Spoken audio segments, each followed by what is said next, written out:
WordPress theme কাস্টমাইজেশনের এই পর্বের বিষয় হচ্ছে ডিভি পেজ বিল্ডার। এই মডিউলটিতে আমরা ডিভি পেজ বিল্ডার দিয়ে কিভাবে ওয়েবসাইট তৈরি করতে হয় সেটি দেখব। সোইফা থিমে আমরা পেজ বিল্ডার সম্পর্কে কিছুটা ধারণা পেয়েছি যে পেজ বিল্ডারের সাহায্যে রেডিমেড ডিজাইন খুব সহজে তৈরি করা যায়। তো পুরো পৃথিবীতে যে পেজ বিল্ডারগুলো রয়েছে তার মধ্যে অন্যতম জনপ্রিয় একটি পেজ বিল্ডার হচ্ছে এই ডিভি পেজ বিল্ডার। এটির সাহায্যে আমরা একটি ওয়েব পেজকে খুব সহজে ডিজাইন করে ফেলতে পারি এবং আমাদের মনের মতো করে সেগুলোকে এডিটও করতে পারি। তো এই যে আমরা ডিভি পেজ বিল্ডারের কথা বলছি, এটি মূলত হচ্ছে একটি প্লাগইন, তবে এই ডিভির থিমও রয়েছে, অর্থাৎ ডিভি থিম আছে প্লাস ডিভি পেজ বিল্ডারও আছে। তো ডিভি থিম যদি আমরা ব্যবহার করি আমাদের ওয়ার্ডপ্রেস সাইটে, তাহলে ডিভি থিমের সাথে Divi page builder by default আমরা পেয়ে যাব, অর্থাৎ থিমের ভেতরেই পেজ বিল্ডার ইনক্লুড করা আছে। এটা অনেকটা সোইফা থিমের মতো। সোইফা থিমে আমরা দেখেছি সোইফা থিমের ভেতরেই সোইফার যে পেজ বিল্ডার সেটি ইনক্লুড করা ছিল।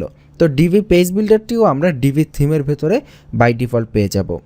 আর আমরা যদি চাই যে না, আমরা ডিভি থিম ব্যবহার করব না, আমরা অন্য কোনো থিম ব্যবহার করব, কিন্তু সেখানে ডিভি পেজ বিল্ডারটি আমরা ইউজ করতে চাই, অর্থাৎ পেজ বিল্ডারের সুবিধা অন্য থিমে নিতে চাই, সেটাও করা যাবে, কারণ ডিভির আলাদা সেপারেট প্লাগইনও রয়েছে। অর্থাৎ এই পেজ বিল্ডারের সুবিধা আমরা প্লাগইনের সাহায্যে অন্য কোনো থিমের সাথেও আমরা অ্যাটাচ করে ব্যবহার করতে পারবো। এবং এই ডিভি থিমের যে প্রাইস, অর্থাৎ ডিভি থিম ব্যবহার করেন বা প্লাগইন ব্যবহার করেন, যেটা ইউজ করেন না কেন, এটি যদি আপনি ব্যবহার করতে চান তাহলে আপনাকে প্রতি বছর $89 পেমেন্ট করতে হবে। তো একেবারে নতুন অবস্থায় আপনারা যদি চান যে না, আমি $89 খরচ করতে চাই না, আমার কাছে এটা একটু বেশি মনে হচ্ছে, তাহলে আপনার জন্য আমার একটি বিশেষ অপরচুনিটি বলতে পারেন বা বিশেষ একটি সুযোগ রয়েছে। সেটি হচ্ছে, আপনি যেহেতু আমাদের একজন স্টুডেন্ট এবং আমাদের একজন ক্লায়েন্ট, এবং আমাদের এই ডিভি থিমের আনলিমিটেড প্রিমিয়াম ডেভেলপার লাইসেন্স কেনা রয়েছে, দ্যাটস ওয়াই আমি আপনাকে সেই লাইসেন্স প্রোভাইড করতে পারি। অর্থাৎ আপনি আপনার নিজের প্রজেক্ট হোক বা আপনার ক্লায়েন্টের প্রজেক্ট হোক, যে প্রজেক্টই হোক না কেন, আপনি আমাদের মাধ্যমে সেই প্রজেক্টকে অরিজিনাল ডিভি থিমের লাইসেন্স দিয়ে অ্যাক্টিভ করিয়ে ব্যবহার করতে পারেন এবং আপনার ক্লায়েন্টকে প্রিমিয়াম সার্ভিসও দিতে পারেন। তো এর জন্য আমাদেরকে প্রতি বছর $89 পেমেন্ট করতে হবে না। আমরা আপনার কাছ থেকে খুবই সীমিত কিছু চার্জ নিব এবং সেই অত্যন্ত সীমিত চার্জ নিয়ে আপনার ডিভি থিমটিকে অ্যাক্টিভ করে দিব, যেটা দিয়ে আপনি ক্লায়েন্টের কাজে ব্যবহার করতে পারবেন বা নিজে প্র্যাকটিস করা হোক বা নিজের কোনো প্রজেক্টও আপনি ইউজ করতে পারবেন। তো নতুনদের জন্য এটা কিন্তু একটা বিশেষ সুযোগ। তবে একটা জিনিস খেয়াল করুন, আমরা কিন্তু সোইফা থিমে এমন কোনো কথা বলি নাই যে সোইফা থিম আমরা আপনাকে এইভাবে দিব, কারণ সোইফা থিমের কোনো ডেভেলপার লাইসেন্স আমাদের কাছে নেই। তবে আমাদের ডিভি থিমের ডেভেলপার লাইসেন্স আছে এবং বৈধভাবে আপনাকে দেওয়ার অনুমতি আছে। দ্যাটস ওয়াই আপনি যেহেতু আমার একজন ক্লায়েন্ট এবং স্টুডেন্ট, আমি আপনাকে এটা প্রোভাইড করতে পারবো এবং আপনি এটা আপনার ক্লায়েন্টের প্রজেক্টে আরামসে ব্যবহার করতে পারবেন। তো কি শর্তে বা কি প্রাইসে আমরা এটা দিব, যদি আপনি এটা আমাদের কাছ থেকে পেতে চান, তাহলে স্ক্রিনে যে ইমেল অ্যাড্রেসটি দেখতে পাচ্ছেন সেই ইমেল অ্যাড্রেসে মেল করুন, অথবা যে নাম্বারটি দেখতে পাচ্ছেন এই নাম্বারে আপনার মোবাইল থেকে সরাসরি ডায়াল করুন এবং ডায়াল করে জিজ্ঞেস করুন যে আসলে এটা আপনি কিভাবে নেবেন এবং কি পরিমাণ খরচ পড়বে যদি আমাদের কাছ থেকে এই থিম আপনি অ্যাক্টিভ করিয়ে নিতে চান। তো যাই হোক, এটা নতুনদের জন্য একটা বিশেষ অপরচুনিটি আমি মনে করি, যে আপনারা প্রতি বছর $89 খরচ না করেও অত্যন্ত কম খরচে আমাদের মাধ্যমে এই সুবিধাটা আপনারা পেতে পারেন। একদম 100% অরিজিনাল আপনার থিম এবং প্লাগইন, এবং সেগুলো আপডেটও করা যাবে। এবার এই ডিভি থিম আমরা কিভাবে ব্যবহার করতে পারি। তো আমাদের এই মডিউলটিতে আমরা প্রথমে ডিভি থিম দেখব, যে ডিভি থিম দিয়ে কিভাবে একটা ওয়েবসাইট তৈরি করা যায়, অর্থাৎ থিমের ভেতরে যে বাই ডিফল্ট পেজ বিল্ডার আছে সেটা দিয়ে কিভাবে কাজ করা যায়, এবং পরবর্তীতে আমরা এটাও দেখব যে অন্য কোনো থিম এর সাথে আপনি ডিভি পেজ বিল্ডারকে কিভাবে ব্যবহার করবেন। আপনাদের দেখানোর সুবিধার্থে আমরা অলরেডি একটি ওয়ার্ডপ্রেস সেট আপ করে রেখেছি, learnwithitbuddy.com/wtc/mydv01। তো এখানে আমরা পারমালিঙ্ক সেট আপ করে রেখেছি এবং বাই ডিফল্ট একটি মেনু আমরা এখানে তৈরি করে রেখেছি আপনাদেরকে দেখানোর সুবিধার্থে। তো এটাতে আমরা প্রথমে ডিভি ইনস্টল করব এবং পরবর্তীতে দেখব যে আসলে কিভাবে কাজ করা যায়। তো ডিভি ইনস্টল করার জন্য অ্যাপিয়ারেন্স থেকে থিমে চলে যাচ্ছি, এখান থেকে আমরা অ্যাড নিউ এবং আমরা এখানে থিমটি আপলোড করব। তো আপনারা যদি আমাদের থেকে ডিভি থিমের সার্ভিসটি নেন, তাহলে আপনারা এরকম একটি ডিভির ভেতরে এরকম একটি ফোল্ডার পাবেন, প্লাগইন এবং থিম। আপনি এখানে প্লাগইন হিসেবে প্লাগইন পাবেন এবং থিম হিসেবে থিম পাবেন। তো আমরা এখানে থিমটা প্রথমে ইনস্টল করব। তো এখানে আমি থিমসের ভেতর ঢুকলাম, এখানে ডিভিতে ঢুকলাম। তো এর ভেতর দেখুন divi.zip, এটা হচ্ছে আমাদের মূলত থিম। তো এখান থেকে আমরা আপলোড থিমে ক্লিক করছি এবং এখান থেকে db.zip যেটা আছে সেটা এখান থেকে ড্র্যাগ অ্যান্ড ড্রপ করে ইনস্টল নাওতে দিয়ে অ্যাক্টিভ করে নিব। অ্যাক্টিভেটে ক্লিক করছি। ডিভি থিমটি অ্যাক্টিভ হয়ে গেছে। এখানে বলছে যে বিফোর আমরা অন্য কিছু করার আগে ডিভি থিমের ডকুমেন্টেশনটা পড়ে নেওয়ার জন্য। তো এই ডিভি থিমের মজা হচ্ছে যে এই ডিভি থিমের প্রচুর টিউটোরিয়াল আপনি অনলাইনে পাবেন, অর্থাৎ আপনি কাজ করার জন্য অনেক সুবিধা অনলাইনে পাবেন। এবং যেহেতু এটা একটা প্রিমিয়াম থিম, এবং এটা কিন্তু শুধু প্রিমিয়াম না, এটা পুরো পৃথিবীতে যে সকল পেজ বিল্ডার রয়েছে তার মধ্যে অন্যতম জনপ্রিয়। আপনি যদি প্রথম 3টা পেজ বিল্ডারের কথা চিন্তা করেন তার মধ্যে একটা হবে এই ডিভি। তো ওয়ার্ল্ডে যে জনপ্রিয় পেজ বিল্ডার আছে যেমন ডিভি হচ্ছে একটা, তারপর হচ্ছে এলিমেন্টর বা এলিমেন্টর প্রো, এরপর আছে ডাব্লিউপি পেজ বেকারি। তো এগুলো হচ্ছে টপ ক্লাস ক্যাটাগরির পেজ বিল্ডার। তো যেহেতু টপ ক্লাস এবং অত্যন্ত common, so that's why tutorial থাকবে অনলাইনে প্রচুর পরিমাণ, আপনারা খুব সহজে বিভিন্ন হেল্প নিতে পারবেন। এটা হচ্ছে ডিভি থিম ব্যবহার করার একটা বড় অ্যাডভান্টেজ। তো ডিভি অ্যাক্টিভ করার পর আপনি দেখবেন বাম পাশে এখানে ডিভি অপশন চলে আসবে। এখান থেকে আপনি সেই অপশনগুলো দিয়ে কাজ করতে পারবেন। তো আমি এখানে ডিভিতে ক্লিক করছি।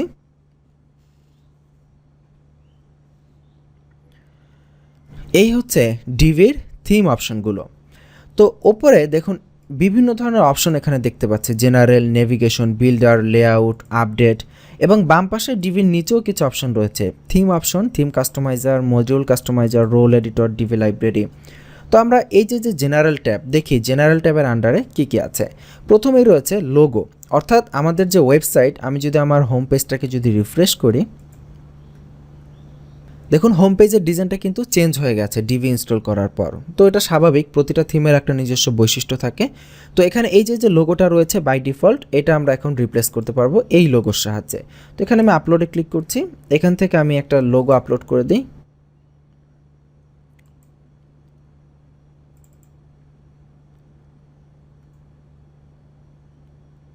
এখান থেকে আমি ধরেন এই যে লোগো রেগুলার যেটা আছে এটাকে আপলোড করে দিলাম। এখানে লোগোর একটা টাইটেল দেওয়া আছে, অল্টার টেক্সট দিয়ে দিচ্ছি, সেট আস লোগো। তো এটা দিয়ে এবার যদি আমরা সেভ চেঞ্জ করি, ওপর এখানে সেভ চেঞ্জেস অপশন রয়েছে, সেভ চেঞ্জ হলো। এবার আউটপুটটা রিফ্রেশ করলে দেখবেন লোগোটা চেঞ্জ হয়ে গেছে। ঠিক একই রকম আমরা যে সোইফা থিম কাস্টমাইজেশনটা দেখেছিলাম সেখানে বিভিন্ন অপশন থাকে, অপশনগুলোতে আমরা এডিট করি, আমাদের মেইন ওয়েবসাইটে এডিট হয়ে যায়, এক্স্যাক্টলি একই রকম। এরপর দেখুন ফিক্সড নেভিগেশন বার, এটা এনাবল করা আছে। এটা কি? এটা হচ্ছে আমি যদি এটাকে স্ক্রল করে নিচের দিকে যাই, দেখবেন নেভিগেশন বারটা ওপরে ফিক্স থাকছে। তো এই যে ফিক্স থাকছে এটা যদি আমি অফ করতে চাই তাহলে এটা এখান থেকে ডিসেবল করব, ডিসেবল করে সেভ চেঞ্জেসে দিব। এবার আমরা পেজটাকে রিফ্রেশ করব, তাহলে দেখবেন মেনুটার ওপরেই ঢুকে যাবে আর ওপরে থাকবে না। আমি যদি এভাবে নিচে যাই, এবার দেখুন মেনুটা কিন্তু ওপরে নাই। তো খুবই সহজ, একই রকম একদম সোইফা থিমে আপনারা যেরকম দেখেছেন অলমোস্ট একই রকম। শুধু এটাই না, আপনি যত থিমই কাজ করেন না কেন দেখবেন ম্যাক্সিমাম ক্ষেত্রেই 70-80% মিল আছে, আপনার জন্য সুবিধা। তো এই জন্য আমি বলেছিলাম যে সোইফা থিম আপনারা খুব ভালো করে দেখে নেবেন ওই কাস্টমাইজেশনটা, তাহলে আপনারা ইজি হয়ে যাবে আপনাদের জন্য থিম কাস্টমাইজেশন। এরপর আছে enable Divi gallery. Divi gallery বলুন তো এটা কী হবে? আমি আপনাকে আগে জিজ্ঞেস করি, আগে একটু চিন্তা করুন তো এটা কী হতে পারে। অনেকে হয়তো বুঝে গেছেন, সোইফা থিমে আমরা দেখেছিলাম না যে লাইট বক্স পপ আপ গ্যালারির ইমেজগুলোর জন্য, গ্যালারিতে ক্লিক করলে ইমেজটা একটা স্টাইল হয়ে ওপেন হয়, এক্স্যাক্টলি একই জিনিস। এটা হচ্ছে ডিভি গ্যালারি নাম দিয়েছে। অর্থাৎ আপনি যদি কোনো পোস্টের ভেতরে গ্যালারি ইমেজ ক্রিয়েট করেন তাহলে সেখানে এটা এভাবে আসবে। তো এখানে আমি আবারও বলে নিচ্ছি, আপনি যদি সোইফা থিম কাস্টমাইজেশন না দেখে থাকেন তাহলে দেখে নেন। বারবার বলছি এই জন্য, অনেক স্টুডেন্ট আছে এরকম সোইফা থিম পরিচিত তাই সেটা দেখবে না, সোইফা থিম কাস্টমাইজেশন না দেখে এখানে চলে আসবে। কিন্তু আমি তো এক জিনিস বারবার দেখানোর প্রয়োজন মনে করি না, যেটা একবার দেখানো হয়েছে সেটা বারবার একই জিনিস দেখিয়ে সময় নষ্ট করার কোনো মানে নেই। এই যে গ্যালারি কিভাবে কাজ করে, লাইট বক্স পপ আপ আমরা সোইফা থিমে দেখেছি। তো আপনার যদি সেটা না দেখা থাকে তাহলে আপনি তো এখন এটা বুঝবেন না, নাও বুঝতে পারেন। তো পরবর্তীতে বলবেন যে ভাই বুঝি নাই, এরকম হাবিজাবি। তো এই জন্য আবারও বলে নিচ্ছি, যারা সোইফা থিম কাস্টমাইজেশনটা দেখেন নাই দয়া করে সেটা আগে দেখে নিন, দেখলে আপনাদের থিম কাস্টমাইজেশনের অনেক বড় একটা পার্ট কভার হয়ে যাবে। তো এটা আমি আর এখানে দেখাচ্ছি না, একই জিনিস এখানে ঠিক একই রকম। এটা আপনাকে এনাবল করে দিবেন, তারপরে কোনো পেজের ভেতরে আপনি যদি কোনো পোস্টে কোনো গ্যালারি ক্রিয়েট করেন তাহলে সেই গ্যালারিতে ডিভির জন্য যে স্টাইল রয়েছে সেই স্টাইল দিয়ে ওপেন হবে। এরপরে যেটা রয়েছে কালার পিকার ডিফল্ট প্যালেট। তো এই প্যালেট জিনিসটা কি? প্যালেট মানে হচ্ছে এখানে দেখুন ডিফল্ট কিছু কালার রয়েছে। প্রতিটা থিমের কিন্তু প্রতিটা ওয়েবসাইটের কিন্তু নিজস্ব কিছু কালার থাকে, যেমন আমি যদি বর্তমানে যে আমাদের ওয়েবসাইটটা, সেই ওয়েবসাইটের কথাই চিন্তা করি, এটার কি ডিফল্ট কালার হতে পারে বলুন তো? এই যে দেখুন লোগোতে একটা নীল রঙের কালার আছে, নীলের নিচে একটু কমলা রঙের কালার আছে। তার মানে আমার যদি এই ওয়েবসাইটটা আমি তৈরি করি, আমার ওয়েবসাইটটা কিন্তু এই কালারের সাথে ম্যাচিং করে হতে পারে। যেমন ওয়েবসাইটের লিঙ্কগুলো এরকম নীল রং হলো, যে ধরেন অনেকটা এই টাইপের নীল রং, তারপরে বিভিন্ন বাটনগুলো এরকম একটু কমলা রং হলো। তো এই যে নীল রং কমলা রং, এটা যদি আমার ওয়েবসাইটের কমন দুইটা কালার হয়, যে বিভিন্ন জায়গায় এরকম নীল থাকবে, বিভিন্ন জায়গায় এরকম কমলা থাকবে, এখন এই কালারের কোডটা আমাকে কি বারবার মুখস্থ করার দরকার আছে, মানে বারবার ইউজ করার প্রয়োজন? কারণ এই কালারটা কিন্তু বিভিন্ন জায়গায় ইউজ করতে হবে, তো এই কালারের কোড তো আমি মুখস্থ করে রাখবো না তার জন্য। তো তার এইটা কাজ করার সুবিধার জন্য আমরা যদি এখান থেকে সেই কালারটাকে সিলেক্ট করে দিয়ে রাখি, মনে করুন এই জায়গায় কালো আছে, কালার পরিবর্তে আমি এখানে নীল রঙের একটা কালার দিয়ে রাখলাম। ধরুন এই যে এই কালারটা আমি একটা আনকমন কালার দিই, যেটা এখানে নাই, এই যে এই কালার প্যালেটে নেই, ধরেন এই যে পিঙ্ক কালার দিয়ে রাখলাম, বা এখানে ধরেন আমি একটা অন্য যে কোনো একটা কালার দিই, এই যে এই টাইপের একটা কালার দিলাম। তো এই যে কালারটা দিয়ে রাখলাম, এখন আমি যদি এই ওয়েবসাইটে বিভিন্ন জায়গায় যখন ডিভি এই পেজ বিল্ডার দিয়ে কাজ করতে যাব, আপনি দেখবেন সেই পেজ বিল্ডারের ভেতরে এই কালারটা অটোমেটিক্যালি চলে আসতেছে।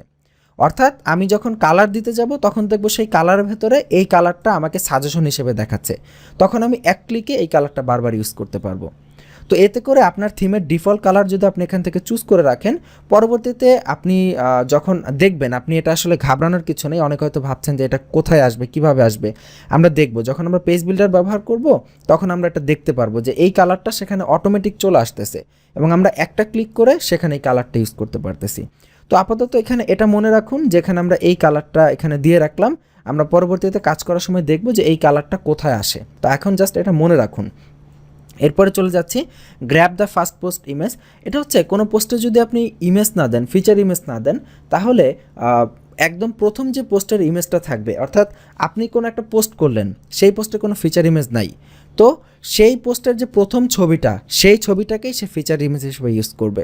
এটা হচ্ছে সেই অপশন যে grab the first post image, পোস্টের প্রথম ইমেজটাকে সে গ্র্যাব করবে কিনা, এটা এনাবল দিলে এনাবল থাকবে।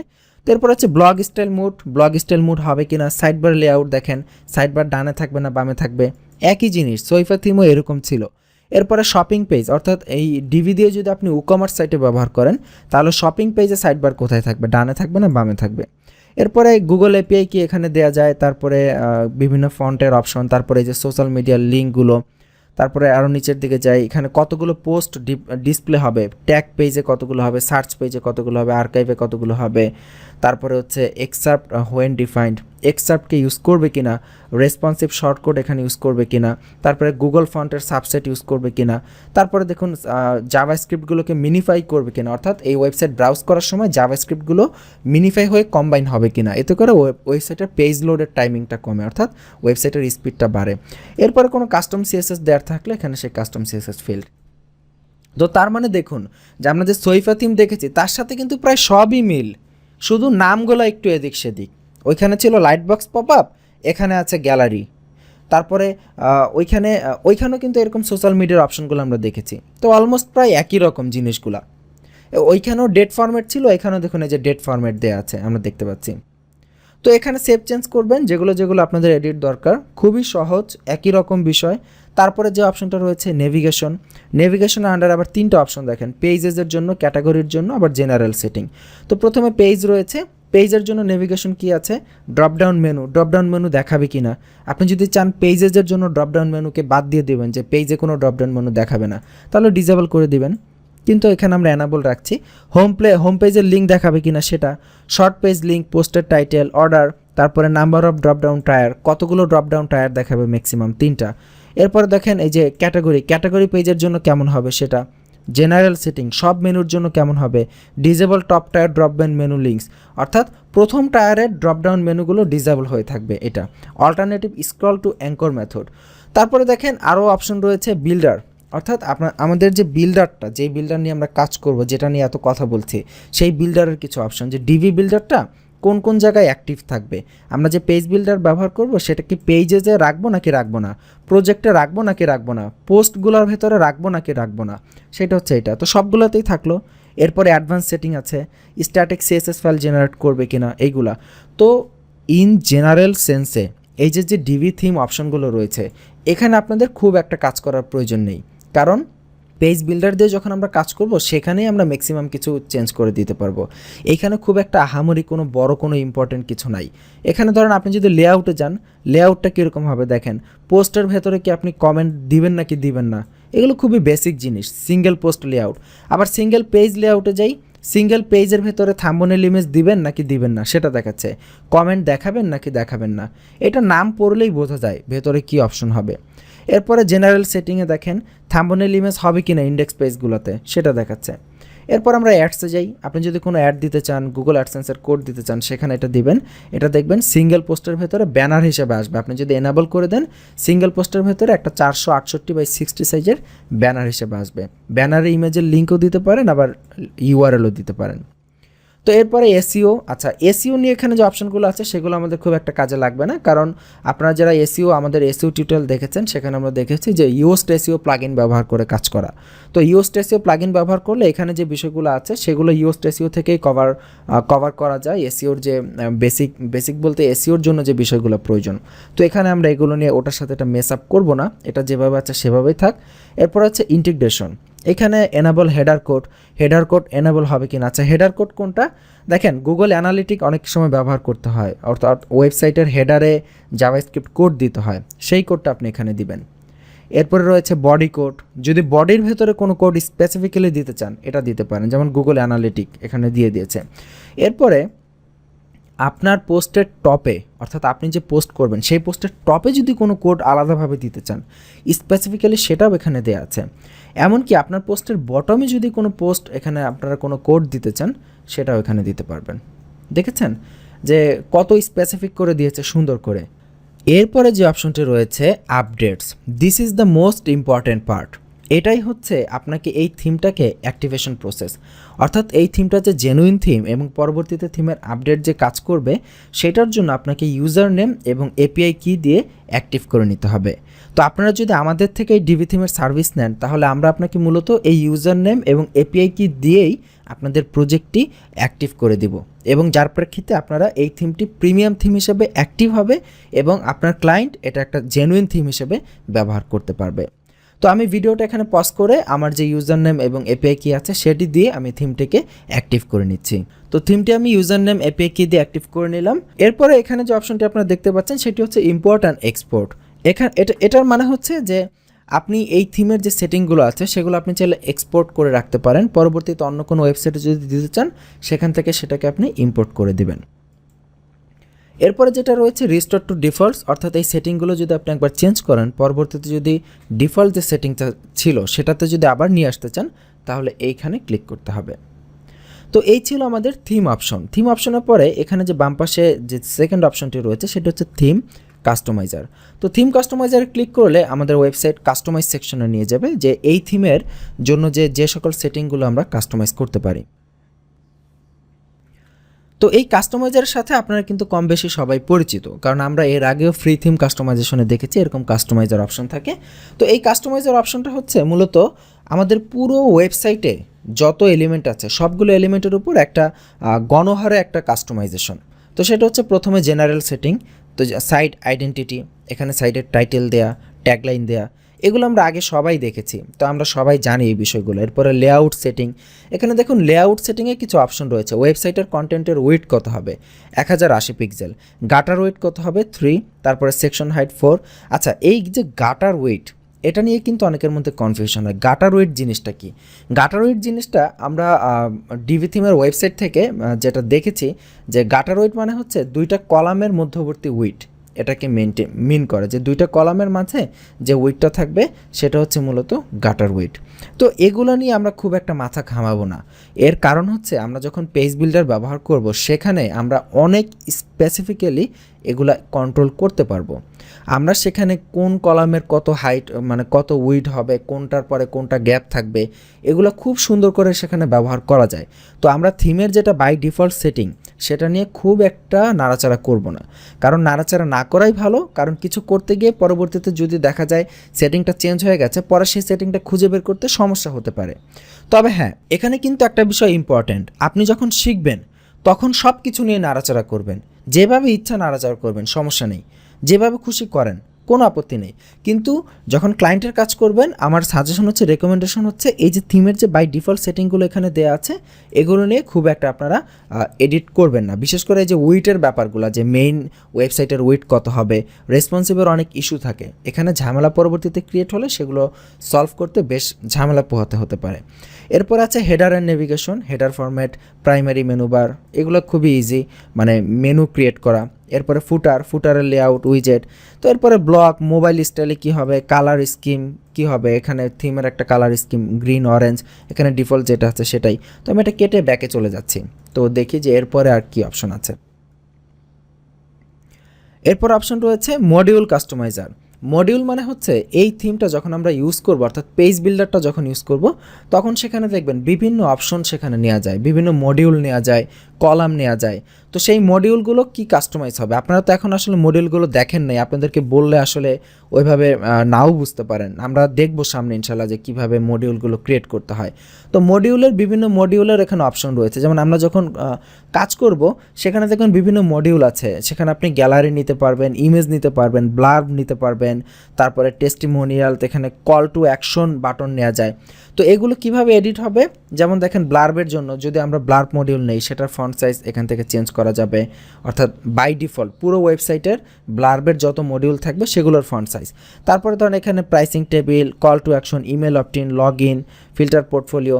তো এখানে আমরা এগুলো নিয়ে ঘাটাঘাটি না করলেই ভালো। এর কারণ হচ্ছে পুরো ওয়েবসাইটের মডিউল এভাবে চেঞ্জ করার কোনো প্রয়োজন হয় না, কারণ প্রত্যেকটা মডিউল আমরা যখন ইউজ করব, সেইখানে আমরা প্রত্যেকটা মডিউলের জন্য আলাদা আলাদা সেটিং আমরা ইমপ্লিমেন্ট করতে পারবো। তো সেই জন্য আমাদের এগুলো নিয়ে খুব একটা মাথা না ঘামালেও চলে। আমরা দেখবো যে আসলে আপনি হয়তো বিশ্বাস করছেন না, যে বলতেছেন ভাই শুধু বলতেছে মাথা ঘামাতে হবে না, মাথা ঘামাতে হবে না। কিন্তু হ্যাঁ, যখন আপনি দেখবেন যে প্র্যাকটিক্যালে কত অপশন রয়েছে, কত সুন্দরভাবে এগুলোকে এডিট করা যায়, তখন বুঝবেন যে আসলে এগুলোর কোনো প্রয়োজনই নেই। আপনি সরাসরি পেজ বিল্ডার থেকে আরামসে কাজ করতে পারবেন। এরপর রয়েছে role editor. This is important, যে অনেক সময় অনেক বড় বড় সাইটে বিভিন্ন রোল থাকে। আমরা দেখেছি না যে ইউজার সেকশনে একটা ইউজারের বিভিন্ন রোল দেওয়া যায়, অ্যাডমিনিস্ট্রেটর, এডিটর, অথর। তো এই যে ধরেন এডিটর, একটা ওয়েবসাইটে আপনি কাউকে এডিটর করলেন আপনার ওয়েবসাইটে, তো এডিটর এই ডিভি থিমের ভেতরে কী কী কাজ করতে পারবে, কী কী পারবে না, সেটি এখান থেকে চুজ করতে পারবেন। যেমন এডিটর আপনি যদি দেন অ্যাড অর ডিলিট আইটেম, সে এটা করতে পারবে, এনাবল করা আছে।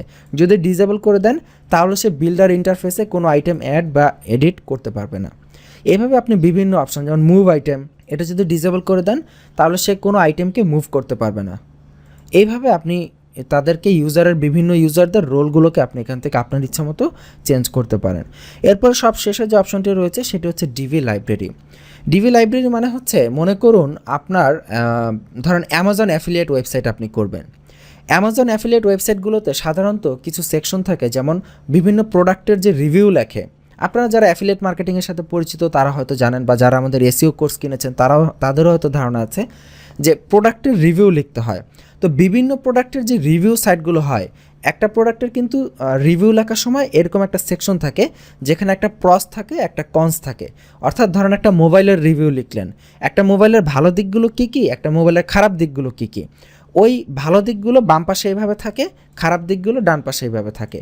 তো এই যে সেকশনটা, এটা কিন্তু আপনি শুধু মোবাইলের জন্য না, আপনি যত প্রোডাক্টেরই রিভিউ করেন, এটা কিন্তু কমন, যে বাম পাশে একটা প্রস দিতে হবে, ডান পাশে একটা কনস দিতে হবে।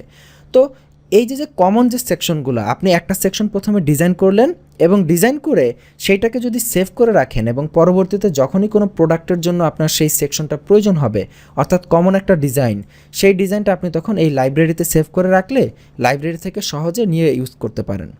এতে করে আপনি একটা পার্টিকুলার ডিজাইনকে আপনার বারবার ইউজ করার জন্য আপনার জন্য অনেক সহজ হয়ে গেল। তো এটা হচ্ছে মূলত এই লাইব্রেরির মানে উপকারিতা, অর্থাৎ এটার ইউজেবিলিটি। আমরা খুব সুন্দর করে এই লাইব্রেরির সাহায্যে আমরা খুব অল্প সময়ে আমাদের রেডিমেড ডিজাইনগুলোকে বিভিন্ন জায়গায় ওয়েবসাইটের ব্যবহার করতে পারি। তো এই হচ্ছে মূলত ডিভি থিম সংক্রান্ত বেসিক বিষয়গুলো, অর্থাৎ থিমের যে পার্সোনাল অপশনগুলো আছে সেই সংক্রান্ত বেসিক বিষয়গুলো। তো আমরা এর পরের পর্ব ইনশাল্লাহ দেখব যে আসলে পেজ বিল্ডার কিভাবে কাজ করে। ডিভি থিমের যেটা মেইন কাজ, যে পেজ বিল্ডার দিয়ে ওয়েবসাইটকে ডিজাইন করা, সেইটা কিভাবে কাজ করে সেটা আমরা ইনশাল্লাহ আগামী পর্ব থেকে দেখা শুরু করব। তো আপনাদের এই পর্বের হোমওয়ার্ক হচ্ছে আপনারা ডিভি থিমের এই বিভিন্ন অপশনগুলো ঘাটাঘাটি করুন, যেভাবে খুশি সেভাবে ইউজ করেন, দেখেন যে আসলে কী চেঞ্জ হয় ওয়েবসাইটে। যত বেশি ঘাটবেন তত বেশি শিখতে পারবেন। খুবই সিম্পল হিসাব। তো তো আগামী পর্বে আমন্ত্রণ জানাচ্ছি। ভালো থাকবেন, সুস্থ থাকবেন। আল্লাহ হাফিজ।